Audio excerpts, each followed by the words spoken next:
नमस्कार मित्रांनो, तुमचं सर्वांचं परत एका वीकली चार्ट अनालिसिसच्या व्हिडिओमध्ये मनापासून स्वागत करतो. मित्रांनो, पाठीमागच्या आठवड्यामध्ये मार्केटमध्ये नेमकं काय घडलं हे तुम्हाला समजून घेणं खूप गरजेचं आहे. नॅसडॅक इंडेक्स जर बघितला तर पाठीमागच्या 5 ट्रेडिंग सेशनपासून या इंडेक्समध्ये सेलिंग असल्याला दिसून येते. त्याचबरोबर S&P 500 देखील पूर्ण फ्लॅट असल्याला दिसून येतोय.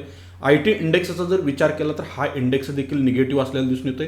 पण त्याच वेळेला मित्रांनो, तुम्ही मार्केटमध्ये जर अजून एक गोष्ट ऑब्झर्व केली तर विशेषतः सिल्वर जे आहेत ना ते $90 आसपास ट्रेड करत असल्याला दिसून येते. आणि मला वाटतं की सिल्वर या आठवड्यामध्ये खूप इम्पॉर्टंट रोल जो आहे तो प्ले करण्याची शक्यता नाकारता येत नाही. कारण सिल्वरमध्ये जे पाठीमागच्या काही दिवसापासून रॅली सुरू आहे, ही रॅली अजून एक्सटेंड होणार का, हे खूप साऱ्या इन्व्हेस्टरच्या मनामध्ये असणारा सर्वात मोठा प्रश्न आहे. खूप साऱ्या इन्व्हेस्टरनी सिल्वरमधली रॅली मिस केली आणि बऱ्याच इन्व्हेस्टरला सिल्वरमध्ये आता एंट्री घ्यायच्या, पण एंट्री नेमकी कोणत्या पॉईंटला घेऊ त्यांना समजत नाही.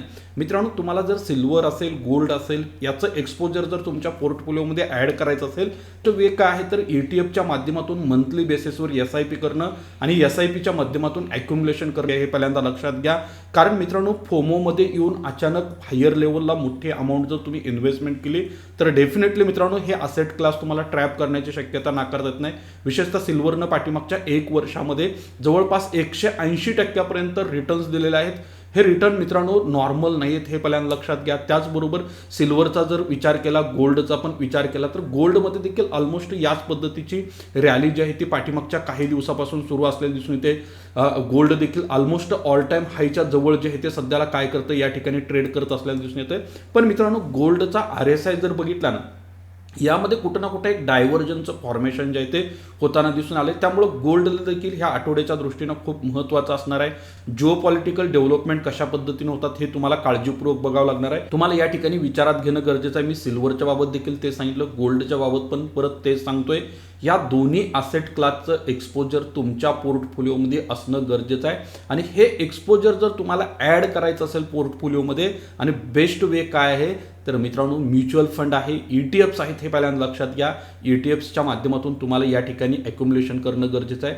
त्याचबरोबर पाठीमागच्या काही दिवसापासून डॉलर इंडेक्स जो आहे ना, हा थोडा रेड अलर्टचं फॉर्मेशन करत असल्याला दिसून येतोय. या ठिकाणी जर बघायचं झालं तर 24 डिसेंबरला डॉलर इंडेक्समध्ये एक इम्पॉर्टंट लेवल आली होती. या लेवलवरून कंटिन्यू बेसिसवर, डेली बेसिसवर हायर हाय फॉर्मेशन डॉलर इंडेक्समध्ये बनत आहे. मग मला सांगा, डॉलर इंडेक्स जर स्ट्रेंथ दाखवत असेल आणि डॉलर इंडेक्स जर एकदा 99च्या वरती जर सेटल झाला, त्याचबरोबर मित्रांनो डॉलर इंडेक्समध्ये अजून एक गोष्ट सातत्याने या ठिकाणी होताना तुम्हाला दिसून आली आहे, ते म्हणजे मित्रांनो डॉलर इंडेक्सचा RSI जर बघितला तर तो देखील स्ट्रेंथमध्ये असलेला दिसून येते. म्हणजे ह्या सर्व गोष्टी जर बघितल्या मार्केटच्या दृष्टीनं तर मित्रांनो मार्केटच्या दृष्टीनं डेफिनेटली काही ना काही गोष्टी या ठिकाणी निगेटिव्ह होताना दिसून आलेत. मित्रांनो, पाठीमागच्या काही दिवसापासून मार्केटमध्ये अर्निंग सीझनला सुरुवात झाली आहे. ऑलरेडी HDFC बँक, ICICI बँकेचे रिझल्ट जे आहेत ते आलेले आहेत. त्याचबरोबर आता येणाऱ्या आठवड्याचा जर विचार केला तर जे रिझल्ट येणार आहेत ना ते खूप महत्त्वाचे असणार आहेत, हे पहिल्यांदा लक्षात घ्या. कारण येणाऱ्या आठवड्यात मार्केटचा सेंटिमेंट कसा राहील हे कोण ठरवणार आहेत तर हे स्टॉक्स ठरवणार आहेत, ज्यामध्ये हिंदुस्तान झिंकचा देखील क्वार्टरली रिझल्ट येणार आहे. मित्रांनो, पाठीमागच्या काही दिवसापासून या स्टॉकमध्ये खूप चांगली रॅली सुरू आहे. विशेषतः बँकिंग स्टॉकचा जर विचार केला तर तिथं देखील रिझल्ट खूप चांगले येत आहेत. म्हणजे हे सर्व हेवी वेट स्टॉकचे या आठवड्यामध्ये रिझल्ट आहेत.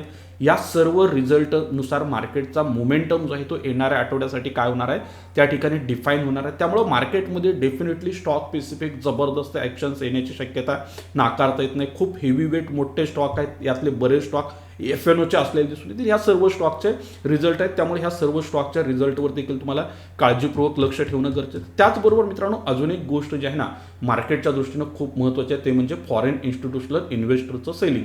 मित्रांनो, हे फॉरेन इन्स्टिट्यूशनल इन्व्हेस्टर जर बघायचं झालं तर पाठीमागच्या काही दिवसापासून मार्केटमध्ये सातत्यानं सेलिंग करत आहेत. जानेवारीच्या पहिल्या 15 दिवसाचा जर विचार केला तर जवळपास 22,530 कोटी रुपयांची इक्विटी जे आहेत, स्टॉक्स जे आहेत ते काय केलेत या ठिकाणी त्यांनी विकलेले क्लिअरली तुम्हाला दिसून येतील. या आठवड्याचा जर विचार केला तर सुट्ट्या होत्या आणि फक्त 4च ट्रेडिंग सेशन होते. या आठवड्यामध्ये जरी बघितलं ते जवळपास 14,266 कोटी रुपयांची विक्री केलेली दिसून येते. आता मित्रांनो, ही मार्केटमध्ये जी विक्री सुरू आहे ही का सुरू आहे हे देखील तुम्हाला समजून घेणं गरजेचं आहे.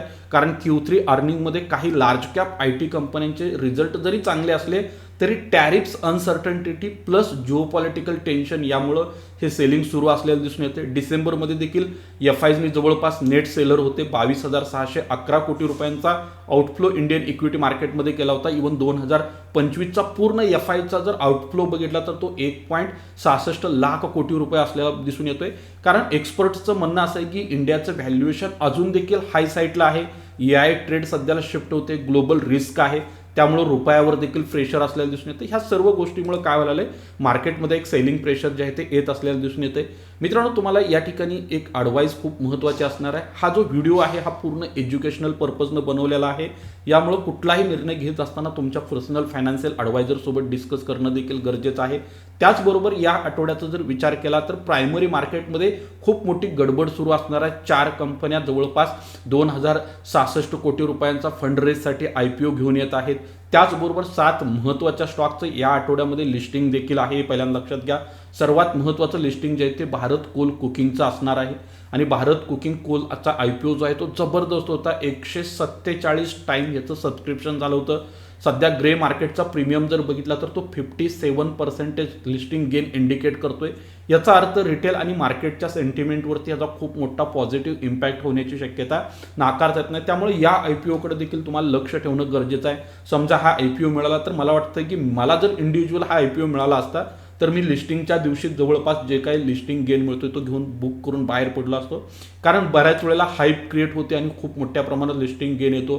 त्यानंतर 1 ते 2 दिवस फॉलोअप देखील येतो, पण त्यानंतर मार्केटमध्ये तो हाय सस्टेन होत नाही आणि बऱ्याच वेळेला तिथं प्रॉफिट बुकिंग होते आणि नंतर 6 महिने, 8 महिने, 9 महिने, वर्षापर्यंत स्टॉक्समध्ये बऱ्याच न्यू एज कंपन्यांच्या IPOमध्ये डाऊन ट्रेंड देखील झालेला दिसून येतो. पण ही न्यू एज कंपनी काय नाही आहे हे पहिल्यांदा लक्षात घ्या.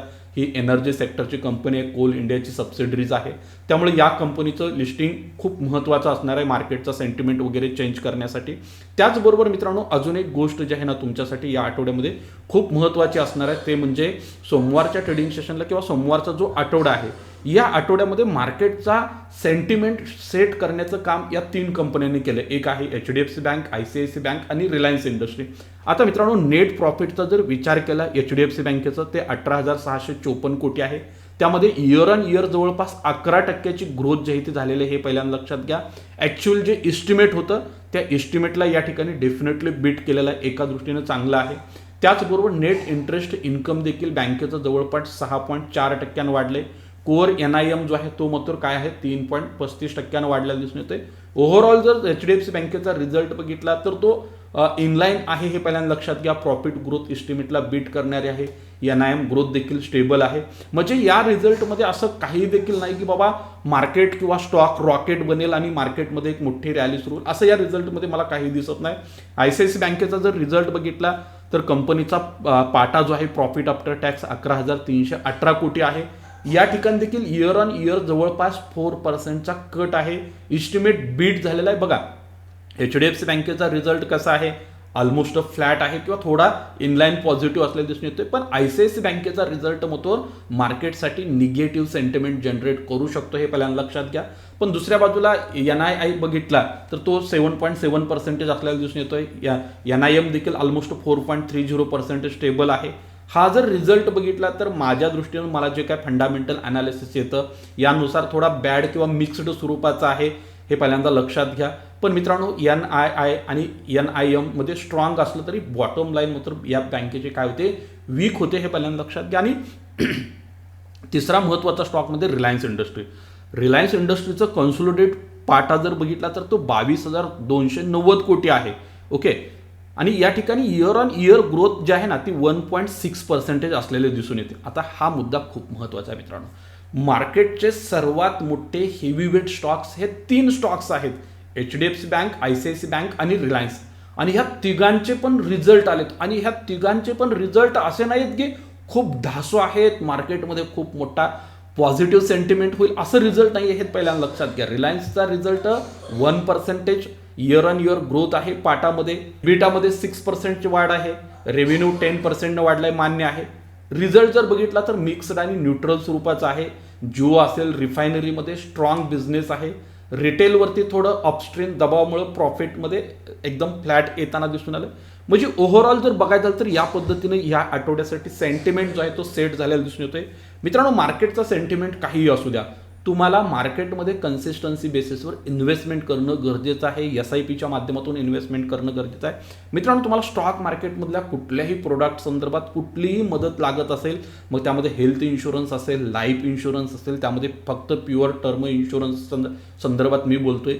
त्याचबरोबर मित्रांनो, तुम्ही जर अजूनपर्यंत SIP सुरू केली नसेल, SIP सुरू करायचं प्लॅनिंग करत असाल पण अजूनपर्यंत ते प्लॅनिंग सक्सेस झालं नसेल, पर्सनलाइज तुम्ही ॲडवाईस घेतली नसेल, तर डायरेक्ट दिलेल्या नंबरला कॉल करा. मी तुमच्यासोबत कनेक्ट होईल. तुमचं पूर्ण पर्सनल फायनान्शियल प्लॅनिंग करण्यासाठी, SIP सुरू करण्यासाठी, किंवा SIP कुठं नेमकी सुरू करायची हे माहीत नसेल, कोणत्या अकाउंटमध्ये सुरू करायचं हे देखील माहीत नसेल, तर त्यासाठी देखील पूर्ण तुम्हाला मार्गदर्शन जे आहे ते आपल्याकडून केलं जाईल.